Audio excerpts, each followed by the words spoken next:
But what I think is, it's the judgments that we are afraid of.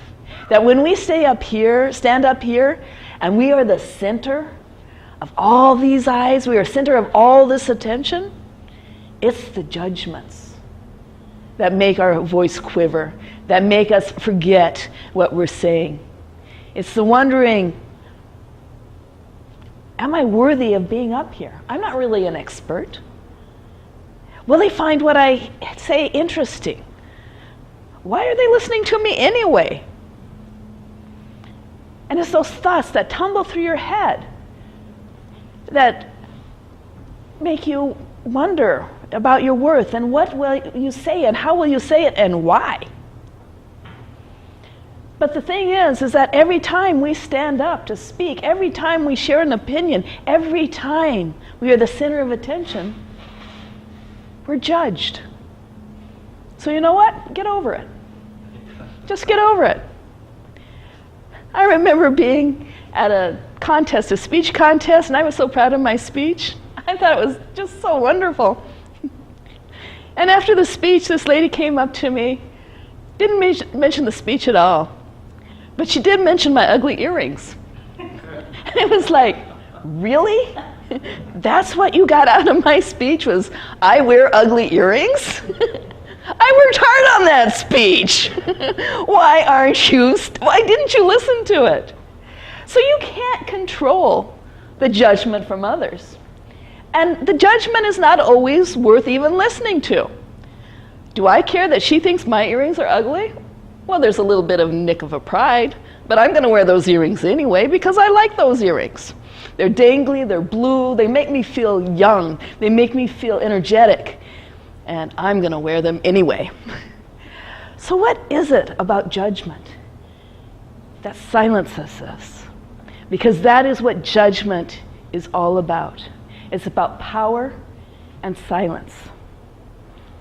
I remember sitting at Devani's, and there was a group of us eating dinner. And at the end of the evening, a lady stood up and said goodbye. And I was shocked at myself. She had been so quiet throughout the whole dinner, I forgot she was sitting next to me. She hadn't said a word. But the distressing thing is that was me 10 years ago, or 15 years ago. I thought, if I can be silent, if I can hide, I'm safe. Nothing can happen to me. Well, nothing did happen to me, but nothing good happens either. At work, I worked hard, but I was overlooked. In conversations, I didn't pipe up, so nobody knew who I was. So silencing a population or a person is what judgment does, and it's done deliberately. And throughout our history, if we look at the silencing of people, we see that that has destroyed lives. And that is why we have to today take the pledge of, I'm going to stand up, and I'm going to raise my voice, and I am going to see how I can help.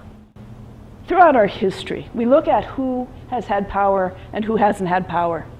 And it is the people without power that have been harmed in our country. So it changed the world as people started to realize that their voice could be stronger, that their voice could be heard. And once one voice is heard, another one joins them. And you know, the first voice is like a cry in the loneliest and can be snuffed out. But the most important voice is the first voice that joins that voice in the wilderness. Because once you realize there's not just you alone in the world, that this is something that affects somebody else, you can talk louder, and another voice joins you, and another, and another. And then you have changed the laws of your country, and you have changed the reality of your life and of your society. So think about where you are today. We have so many problems. We have so many issues in this country. All of us are speakers, each and every one of us. But if we are silenced, everything becomes poor. Everything becomes restricted.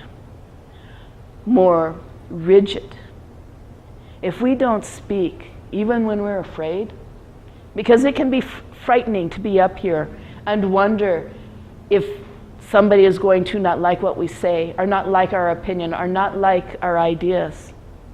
But does it really matter? Because they need to be said. It doesn't matter which side of the aisle you are on. It doesn't matter which generation you are. Each and every one of us has something to contribute, something to make our world a little bit better. And that's what we need to do as speakers. Mr. Toastmaster.